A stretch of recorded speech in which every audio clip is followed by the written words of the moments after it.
أحييكم بتحية الإسلام تحية أهل الجنة. السلام عليكم ورحمة الله وبركاته. Alhamdulillah, kita bersyukur pada Allah Subhanahu wa taala. Subuh hari ini atas izin Allah kita bisa kembali bermajlis ilmu di masjid yang kita cintai ini.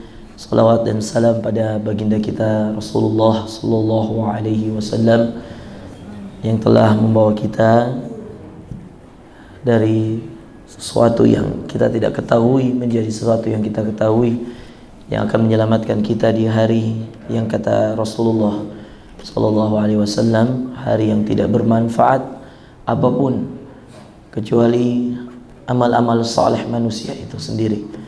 Yang kata Allah juga dalam Al-Quran, yauma la yanfa'u malun wala banun illa man atallaha biqalbin salim, hari yang tidak bermanfaat harta dan anak keturunan kecuali yang datang pada Allah dengan hati yang tenang. Bapak Ibu sekalian dimuliakan Allah, pada rakaat pertama tadi kita membaca surah Al-Isra, di mana di dalamnya ada ayat yang berbunyi wa nunazzilu minal qur'ani ma huwa shifa. Kami turunkan dari Al-Qur'an yang menjadi obat. Wa rahmah lil mu'minin, dan rahmat bagi orang beriman. Wala yazidudz zalimina illa khasara, dan tidak ada orang yang mendapatkan kebahagiaan dari orang-orang yang telah berbuat zalim kecuali kerugian untuk dirinya sendiri. Ini ayat menjadi dalil paling kuat, bukti paling kuat bahwa tidak ada obat yang lebih hebat dari Al-Quran. Tidak ada obat yang lebih dahsyat dari Al-Quran. Kemarin saya, Bapak Ibu sekalian, diundang sama Persatuan Dokter-Dokter apa itu? Pulmologi apa? Paru-paru. Gimana? Pulmonologi, gitu ya? Gitu bagus ya? Pak Dokter gitu nih, pulmonologi, Ikatan Dokter ya. Yang ketuanya itu Pak Arif Santoso gitu. Diundang di sana. Saya katakan, nah kebetulan waktu itu qari'nya yang baca Quran, dia baca pakai masker, Pak. Jadi ketika dia baca pakai masker, banyak sekali ayat-ayat Quran yang terputus gara-gara nafasnya nggak sampai. Paham nggak, Pak? Oke? Saya bilang, wah ada materiku ini. Ketika dia baca begitu, saya bilang, ada materiku ini. Ya. Padahal saya mau menjelaskan itu. Ya. Mumpung ya baru-baru COVID dan seterusnya, saya mau bilang bahwa ya ini bagian dari ikhtiar. Ya, tapi ingat, ada juga ikhtiar yang lain yang nggak mungkin berubah. Penyakit itu berubah, Pak. Dulu flu burung, ya kan? Ganti COVID, ganti apa? Ganti Omikron, ya. Dan ganti minyak goreng kron, apa penyakit kan? Berubah, Bapak Ibu sekalian. Ya. Tapi ayat Allah tetap. Ya. Maka ketika saya naik, ini kejadian 2 hari yang lalu, ya. Jumat, ya, di 4 Point, jadi kumpullah semua itu spesialis paru semua, ya. Se-Sulawesi, ya. Ada yang dari Manado, dari mana. Ya. Saya katakan, Bapak Ibu sekalian, saya ingin baca ayat dalam surah Al-Isra, wa nunazzilu minal Qur'an.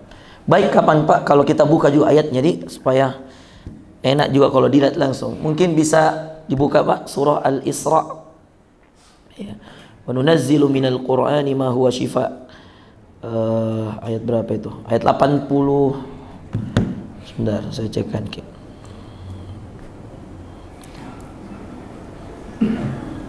Ini satu-satunya ayat dalam 82. Ya. Supaya Bapak sendiri lihat dan kita tadabburi, Bapak Ibu sekalian. Wa nunazzilu minal Qur'ani ma huwa shifa wa rahmah. Dan wa rahmatul lil mu'minin wa la yazidudz zalimina illa khasara.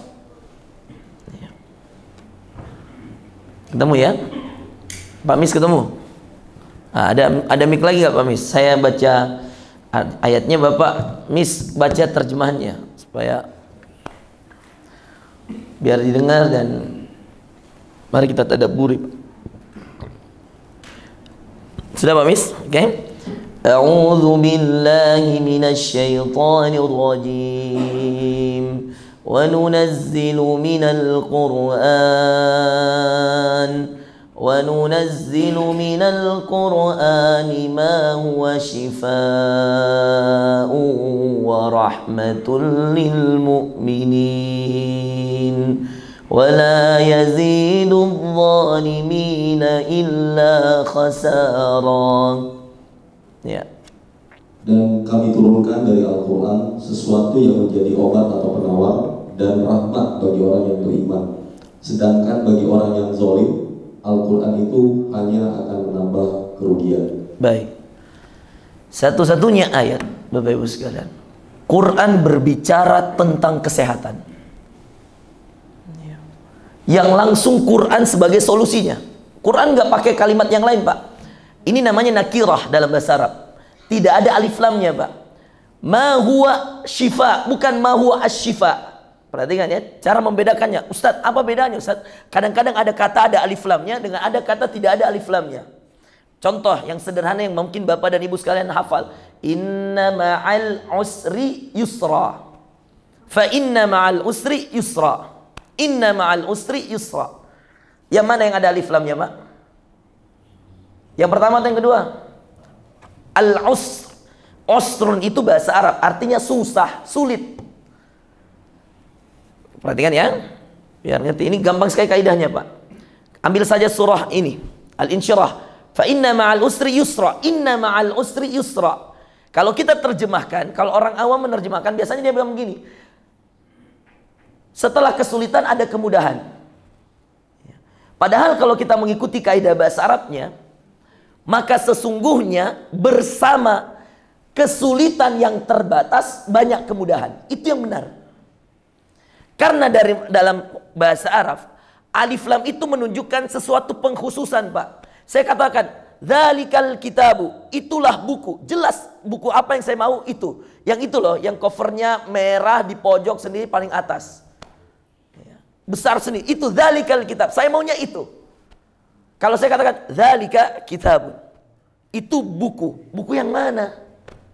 Maka dalam bahasa Arab, Bapak Ibu sekalian, alif lam ini namanya ma'rifah. Ma'rifah ini menunjukkan pengkhususan. Dia tertuju pada satu hal. Maka ketika Allah mengatakan, coba ya perhatikan ya ayatnya, fa inna ma'al usri yusran. Kenapa Allah nggak katakan fa inna ma'al usril yusra? Bisa, fa inna ma'al usri al yusra. Bisa. Tapi Allah tidak, kaidahnya beda. Fa inna ma'al usri yusran. Diulang 2 kali. Inna ma'al usri yusran. Cuman karena kita berhenti ya berarti kita bacanya yusra.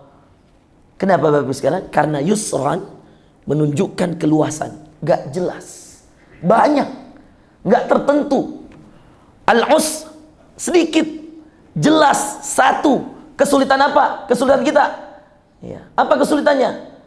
Ya. Gak bisa menikah lagi. Ya. Sulit kan? Mau nikah nggak bisa, ya.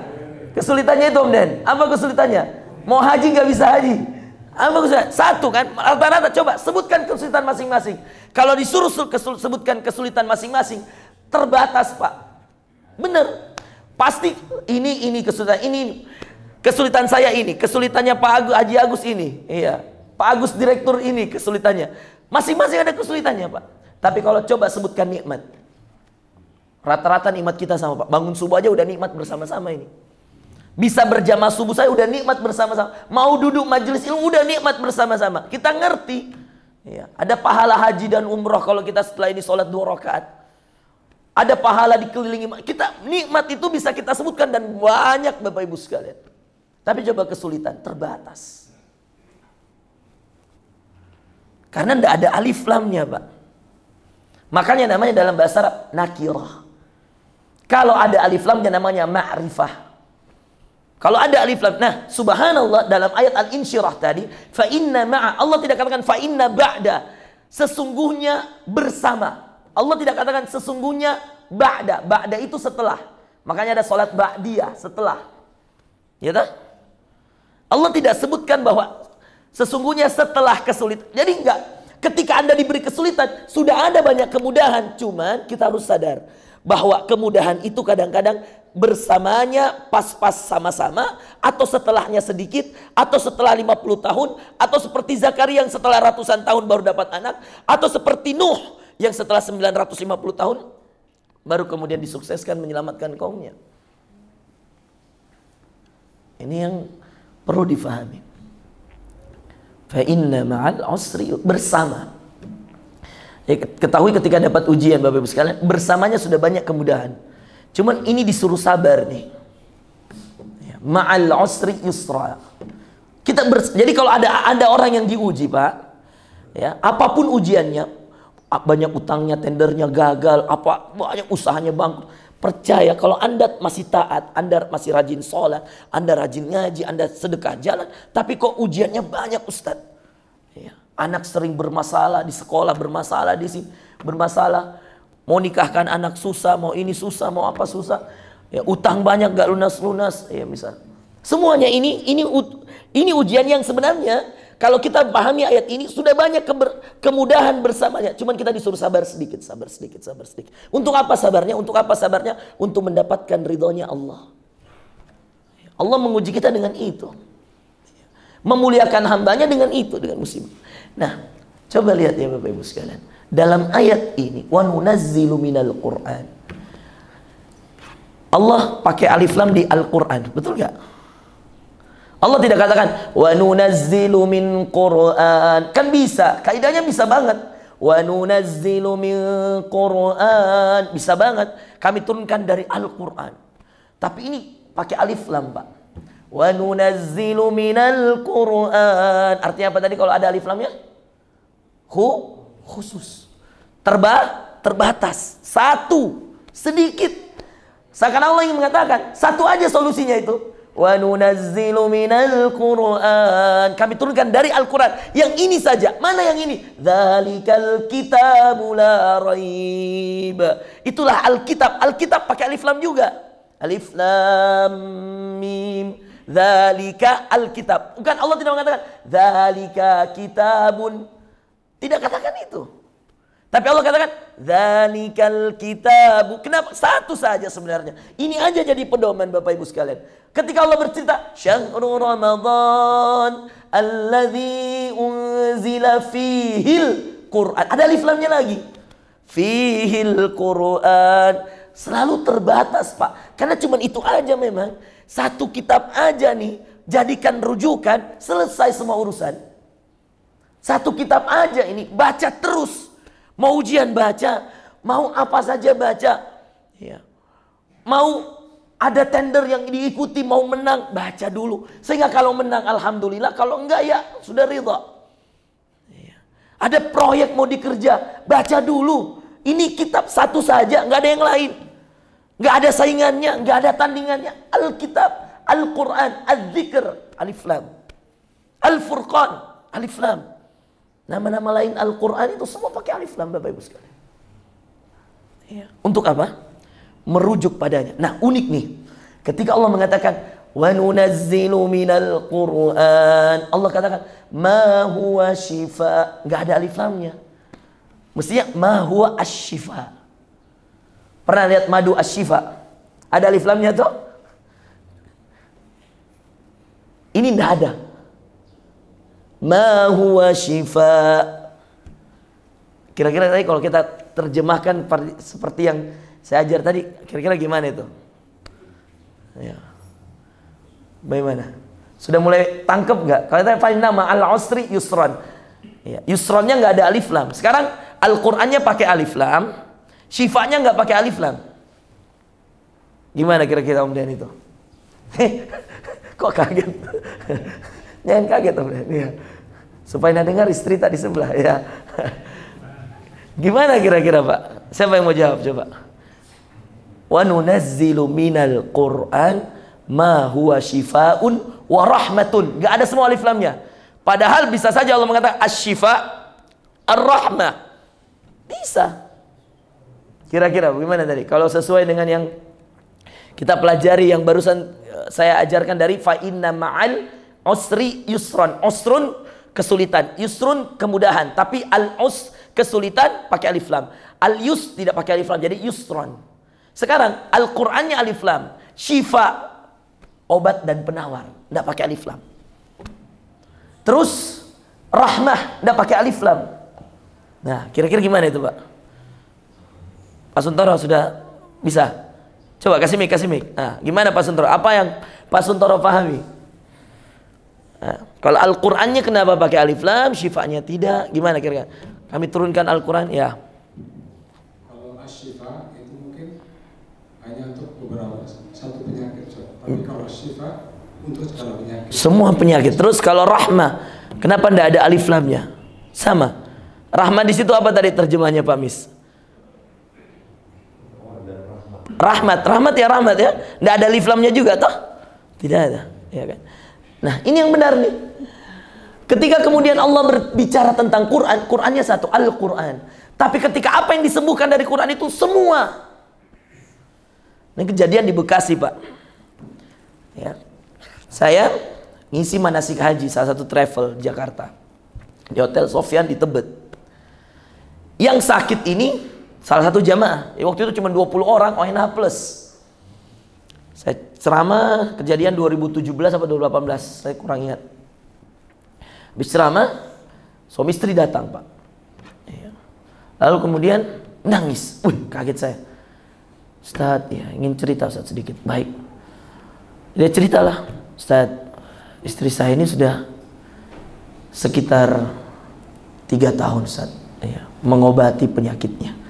Saya katakan, penyakit apa, Pak? Dia katakan kanker tulang ekor. Kanker tulang ekor. Tulang ekor itu yang belakang sini ya, bagus ya. Ini bagus sih. Dok, tulang ekor yang belakang ini ya. Tulang ekor. Ya. Yang katanya dok, kalau dia jalan bisa tiba-tiba jatuh. Yang katanya kalau dia baring, mungkin ngadap kanan, bisa tiba-tiba nggak bisa gerak sama sekali. Kalau duduk, kadang-kadang nggak bisa berdiri. Ya. Dia katakan dia sudah ke Darmais, ketemu semua ahli-ahli di bidang itu. Disarankan ke Guangzhou di Cina. Kata dia 2 tahun terakhir Ustaz sudah bolak-balik Guangzhou. 6 bulan di Guangzhou, 3 bulan di Indonesia. 6 bulan berangkat lagi, 3 bulan lagi di Indonesia. Begitu terus. Ya, bisnisnya kalau istrinya ini ahli manajemen rumah sakit, Mars. Punya klinik. Kliniknya paling gede di Kabupaten Bekasi. Ada 2 klinik. Klinik Amirah namanya. Nanti kalau ke Bekasi daerah Cikarang, Kabupaten Bekasi. 2 klinik ini. Ya. Lalu kemudian beliau mengatakan, Ustaz, bahkan kami sudah spend, ya, sudah habiskan miliaran uang. Ini kami berangkat bagian dari ikhtiar Ustaz. Istri saya sudah divonis meninggal sama dokter. Kita dikasih obat yang untuk menghilangkan rasa sakit. Tapi obatnya berfungsi 5 jam. Kemudian tiba-tiba malam sakit lagi. Begitu lagi, minum lagi. Jadi ketergantungan obat Ustaz. Kasihan istri saya udah gak kuat. Padahal satu obat, ya, itu harganya 5 juta Pak, 1 butir. Jadi kalau 10 satu papan, itu 50 juta. Jadi setiap kali pulang Guangzhou, dikasih 2 papan. 100 juta obatnya saja. Setiap kali berangkat 6 bulan di sana, itu spend 2 miliar. Habis. Operasinya. Ya ujian orang beda-beda Pak. Ya. Lain tong nikmat kekayaannya, lain tong ujiannya. Ya. Banyak tukang beca, tidak ada dia urus obat-obat. Tidak ada Pak. Tidak ada tukang gojek tidak urus obat-obat Pak. Ya. Ada yang banyak penghasilannya, ada juga banyak pengeluarannya. Sampai sudah sedih sekali, dia mau berangkat haji ini. Bahkan dia paksa-paksa, saya bayarin Ustadz haji, Ustadz kawal kami Ustadz. Takut saya, istri saya meninggal. Saya bilang, nggak bisa Bu. Saya nggak bisa berangkat haji tahun ini. Ya. Apa waktu itu alasan saya, oh saya mau balik ke Sudan, saya bilang. Ya. Nggak bisa, nangis dia. Nah, Bapak Ibu sekalian, apa singkat cerita? Karena desak-desak sekali Pak, terus dia tanya, di mana Ustadz tinggal? Saya katakan saya di Hotel Haris, saya bilang. Dia katakan, Ustadz, izin Ustadz, bisa nggak Ustadz ke rumah saya Ustadz? 1 malam saja Ustadz. Saya berangkat 3 hari lagi Ustadz. Ada acara juga besok perpisahan haji, Ustadz minta ceramah sekaligus. Siapa tahu ada yang harus diruqyah di rumah saya Ustadz. Atau waduh saya nggak enak kan ini. Teman saya yang punya travel ini bilang, udahlah Ustaz, bantulah, kasihan Ustaz. Ustaz kan gak bisa berangkat. Padahal mau bayarin saya haji loh Pak. Cuman sayangnya waktu itu saya mau selesai S2 waktu itu. Waduh, saya bilang gimana? Oh 2017, saya ingat 2017. Karena saya selesai S2 2017 saya. Saya bilang, waduh gimana ya Ustaz ya? Teman saya nih bilang, bantu lah Ustaz. Orang baik banget nih Ustaz gini. Saya udah jilbab besar. Saya hanya bismillah, saya bilang, baik Ustaz, saya atur dulu, saya balik dulu Ustaz, saya atur dulu semuanya, baru saya berangkat. Saya telepon lah kanan kiri, atur kanan kiri, saya oke bismillah, berangkat. Berangkatlah Ustaz, nginap 1 malam di rumahnya. Sholat subuh berjamaah nih. Saya sholat subuh, dia kasih lihat saya obatnya. Ini Ustaz, obat yang saya bilang 1 butirnya 5 juta. Pakai yen bayarnya. Ini Ustaz. Yen itu Cina di, cocok mi? Hah? Yuan, yen Jepang, ya yuan, betul Pak Gus ya. Pernah pergi ke Guangzhou? Memang Guangzhou terkenal kan pengobatan dok? Iya, adakah banyak ya? Saya tidak terlalu tahu ya. Ingat bilang Guangzhou. Iya. Singkat cerita Ustaz Ikhwan juga pernah berobat di Guangzhou. Iya. Sekedar informasi. Ya, pernah ke Guangzhou beliau juga waktu tahun berapa waktu itu? Lupa sama Habibi. Berobat juga. Nah, Bapak Ibu sekalian, apa syahidnya ya? Ini mujizat Pak. Anda bisa cek kalau ada yang mau temui orangnya bisa. Ya, ada di kontaknya sama saya. Bapak Ibu sekalian, saya ke rumahnya. Saya ke kliniknya, lihat semua. Saya bilang, Pak, bukan medis saja ini Pak. Saya bilang, ada yang non medis. Ya. Saya bilang ada non medis. Saya tanya, apa kerjanya ibu? Bapak apa kerjanya? Diceritalah, bapak ini kontraktor saat gini-gini, dekat sekali dengan siapa ibu bupati itu yang ditangkap, siapa namanya itu, ibu bupati Bekasi itu, lupa kak namanya. Ada itu yang gara-gara Mekarta, siapa lagi namanya, lupa lah, bupati ini yang dari Golkar ini, dekat sekali bapak ini. Ibunya, istrinya yang sakit ini pembicara Pak, pembicara, bahkan dia katakan nasional internasional, kemana-mana dia bicara itu untuk manajemen rumah sakit, bayarannya miliaran Pak, ya. Kaya raya, Masya Allah. Baik. Ya, saya kalau mau disiapkan saya tanah Pak, disiapkan tanah. Ustaz saya bangunkan di sini depan rumah Pak. Saya mau usah Pak. Ya. Akhirnya tanah yang itu diwakafkan. Ya. Saya kasihlah ke Ustaz Jayadi, ada orang kita di sana, Ustaz Saifuddin yang kelola sekarang. Ada tanah diwakafkan untuk masjid depan kliniknya, luas. Awalnya itu mau dikasih saya bilang enggak usah Pak. Ya. Saya bilang kalau mau wakaf aja untuk bangun masjid. Nah hanya sepakat. Nah sekarang wakaf udah diwakafkan. Waktu itu saya bawa Ustaz Ikhwan ke rumahnya tanda tangan. Wakaf tanah. Yang jadi syahid Bapak Ibu sekalian, yang jadi pelajaran besarnya, saya katakan, ibu waktu itu nangis kenapa sih waktu itu? Saya tanya, kenapa waktu itu ibu nangis? Saya bilang, saya Ustadz suka sekali surah Ar-Rahman. Satu surah ini Bapak Ibu sekalian, suka sekali surah Ar-Rahman. Saya waktu menjelaskan haji, saya baca surah Ar-Rahman. Kenapa Ustadz saya baca surah Ar-Rahman? Karena waktu itu saya bilang sama mereka, Bapak Ibu ini bisa berangkat haji bukan karena kekayaan, bukan karena kehebatan, bukan karena jabatan. Saya katakan, meskipun punya uang, kalau Allah tidak panggil, tidak bisa nyampe Pak.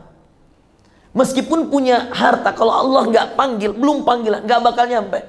Berapa banyak jamaah saya cerita sama mereka waktu itu di manasik. Berapa banyak jamaah saya sudah daftar, sudah mau berangkat, 3 hari sebelum berangkat batal. Kesehatan terganggu, 3 hari sebelum berangkat batal, meninggal. Banyak.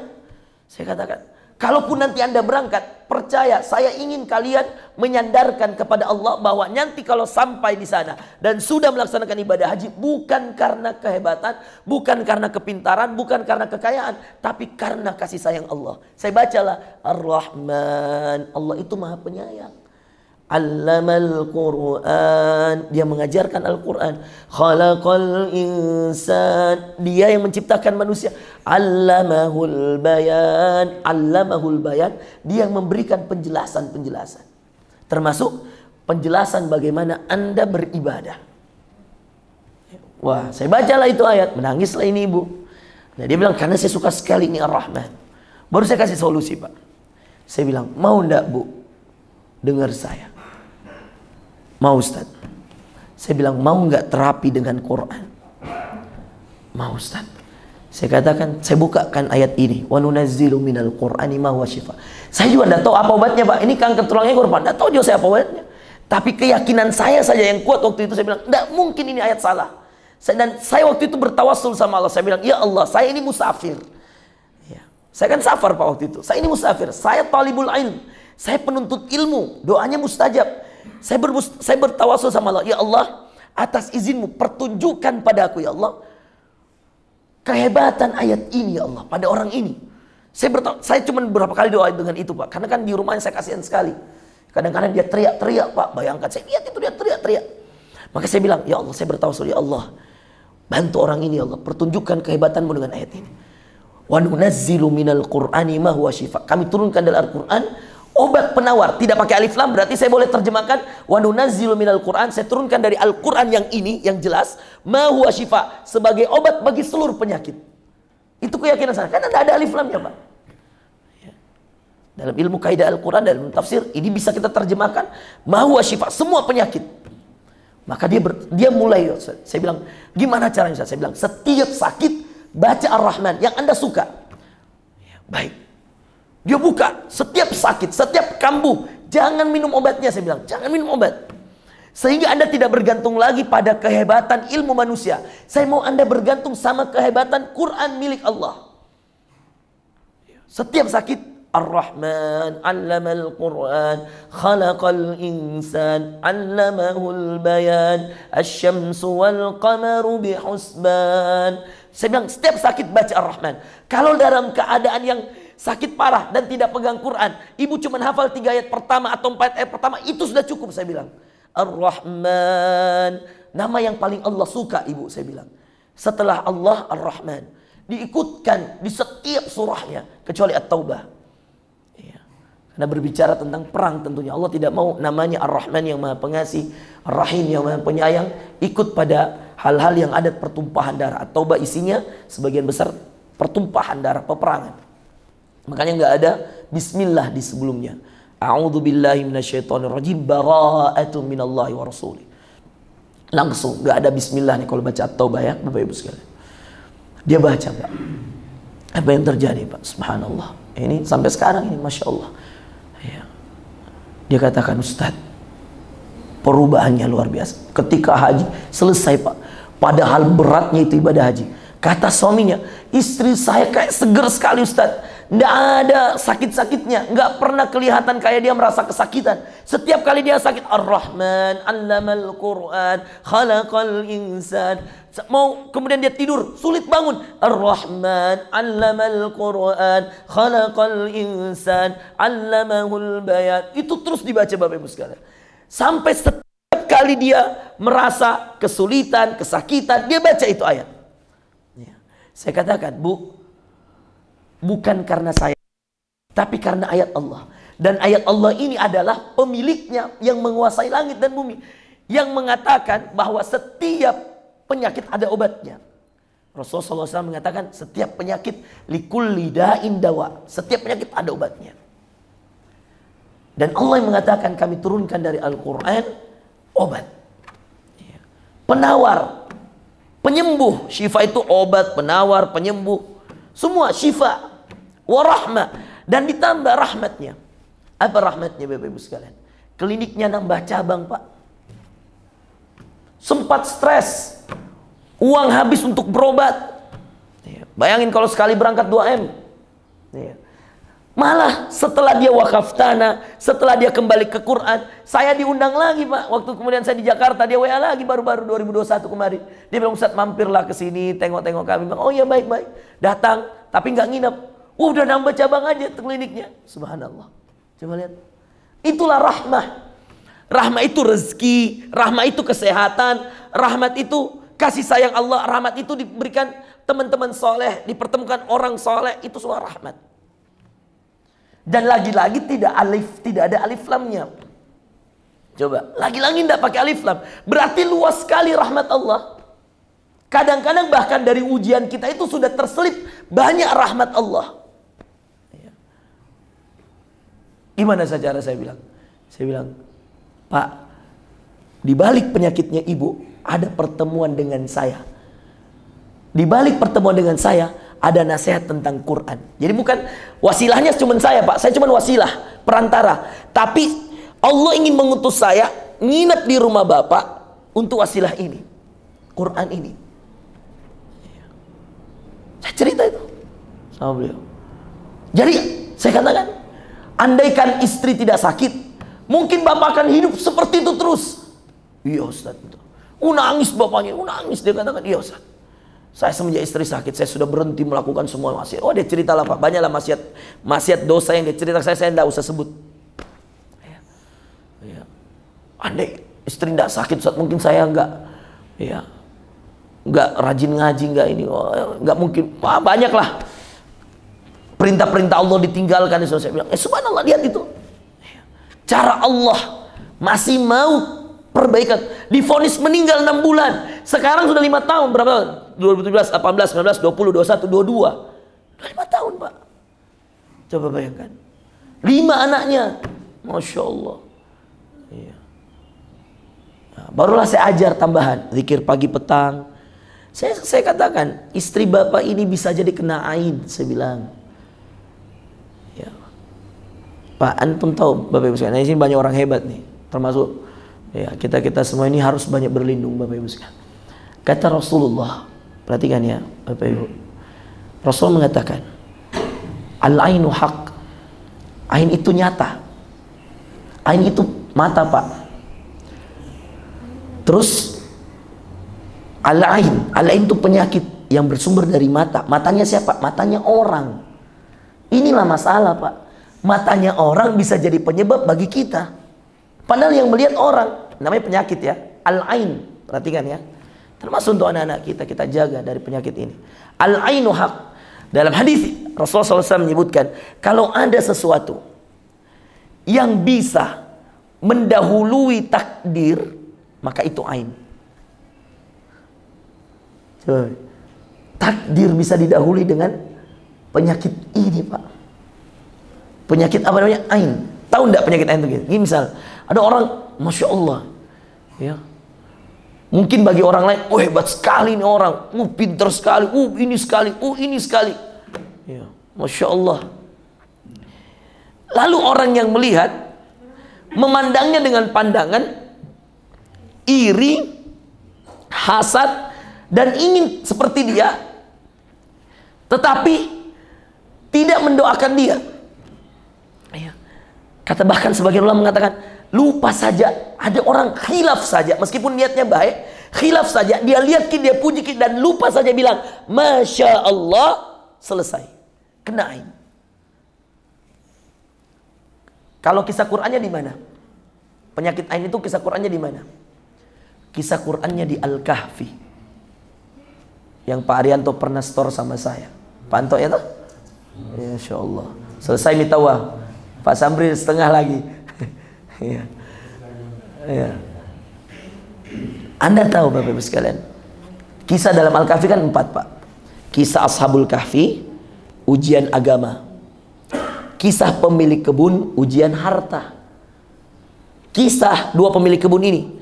Kisah Nabi Musa dan Nabi Khidir, ujian ilmu. Kisah Dzulqarnain, ujian kekuasaan. Ketika Allah bercerita tentang kisah 2 pemilik kebun, disinilah ada cerita tentang ain itu sendiri. Ya.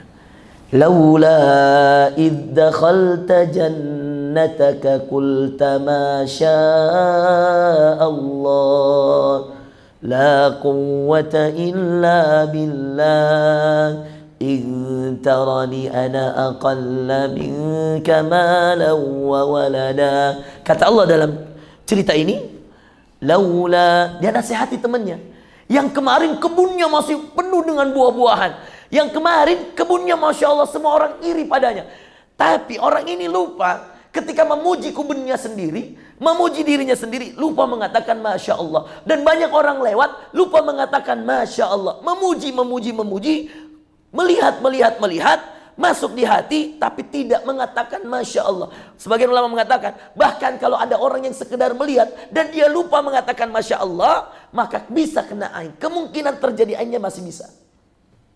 Ya. Itulah kenapa kalau banyak orang puji diri kita, Bapak Ibu sekalian, anak kita, siapa kita, langsung ingatkan, Masya Allah, bilang Masya Allah, bilang Masya Allah, bilang Masya Allah kau dong. Ya. Om Den ya, Masya Allah Om Den ya. Masya Allah, sehat. Boleh masih bisa makan apa saja ya. Masya Allah. Masya Allah iya. Banyak orang yang sudah banyak pantangannya ya Om Den ya. Masih sehat jalan, Masya Allah ya. Ya, Pak Agus Direktur, Masya Allah ya.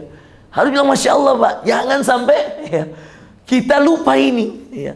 Coba lihat pemilik kebun. Apa nasihatnya ketika kemarin-kemarin masih dipuji, masih besoknya dia bangun Pak, hilang itu kebun, hancur semua buah-buahnya, pohonnya banyak yang tumbang, banyak hama di kebunnya.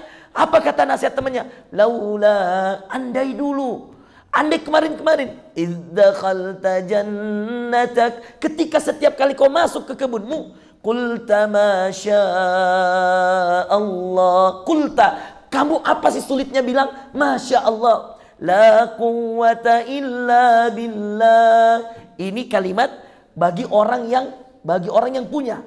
Masya Allah la quwwata illa billah. Masya Allah la quwwata illa billah. Masya Allah la. Ini kalau kita kemudian yang punya ilmu ini, punya uang ini, punya harta ini, punya jabatan ini, kita ucap ini. Masya Allah la quwwata illa billah. Artinya apa? Masya Allah, ini atas izin Allah. La quwwata, tidak ada kekuatan saya. Illa billah, kecuali datang dari Allah. Coba. Ayo Pak. Kadang-kadang kita sadar Pak. Kita kira semua penurunan omset, semua apa, itu murni dari amalan kita. Betul, bisa. Kadang-kadang kalau sholatnya udah mulai bolong, rezekinya berkurang, bisa aja. Tapi ingat, hati-hati, ada sebab-sebab eksternal. Sebagaimana ada sebab-sebab internal. Internalnya ya amalan kita, eksternalnya amalan orang. Internalnya hati kita, eksternalnya hati orang. Makanya ain itu berasal dari mana? Mata orang, Bapak Ibu sekalian. Makanya kita mengatakan, Masya Allah, la quwata illa billah. Intarani, kata temannya, kamu lihat saya, ana aqalla minka mala wa walada. Saya lebih sedikit harta saya, lebih sedikit anak-anak saya. Coba lihat Bapak Ibu sekalian. Ya.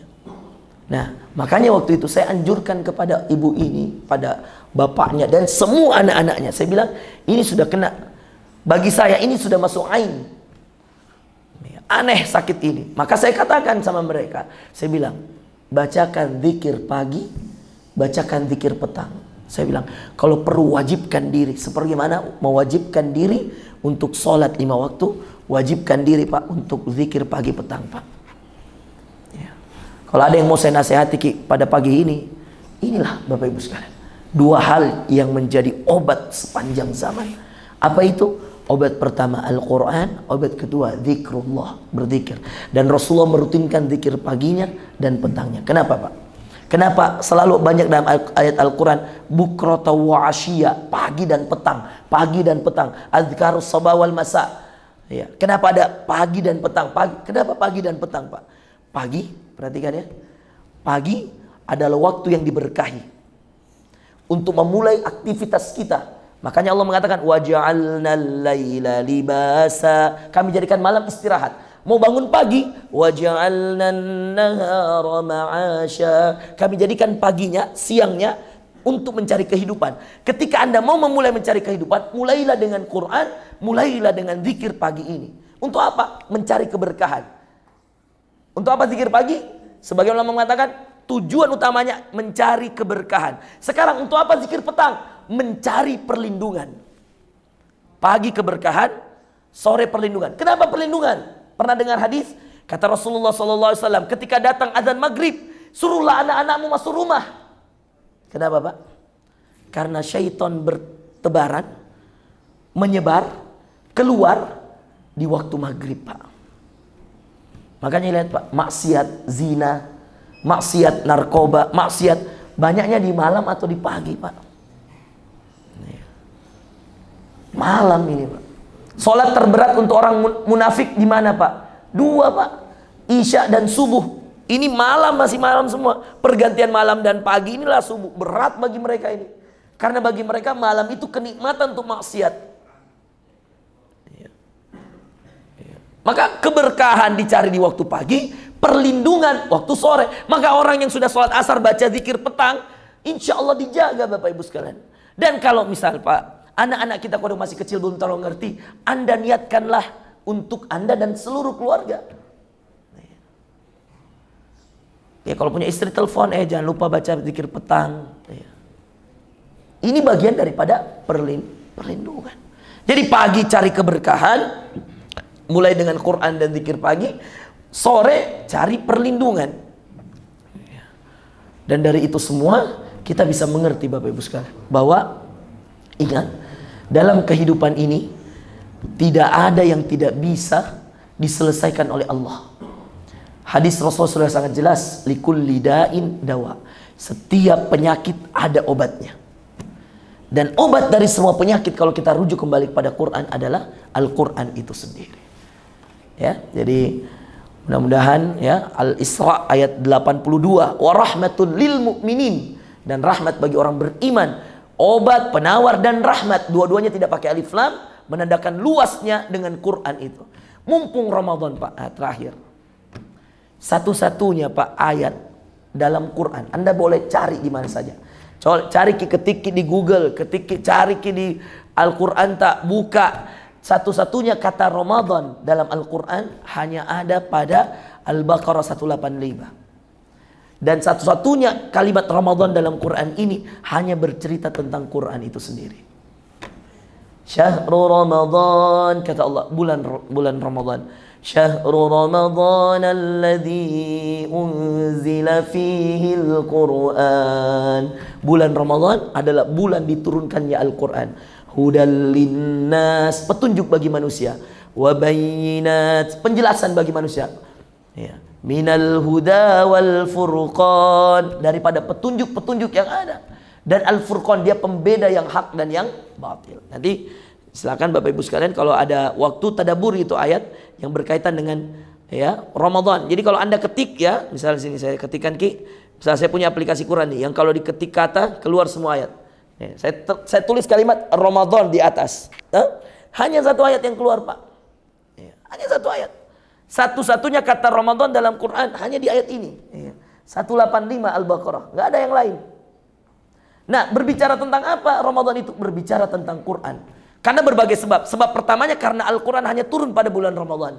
Sebab yang kedua, orang-orang yang mau dimuliakan di bulan Ramadan, Quran. Jadi Pak, jangan mencari kemuliaan lewat puasa. Karena puasa kewajiban. Nggak ada kemuliaan kita. Kita bayar, istilah orang, bayar utang kok bangga. Ya kan? Utang itu udah kewajiban.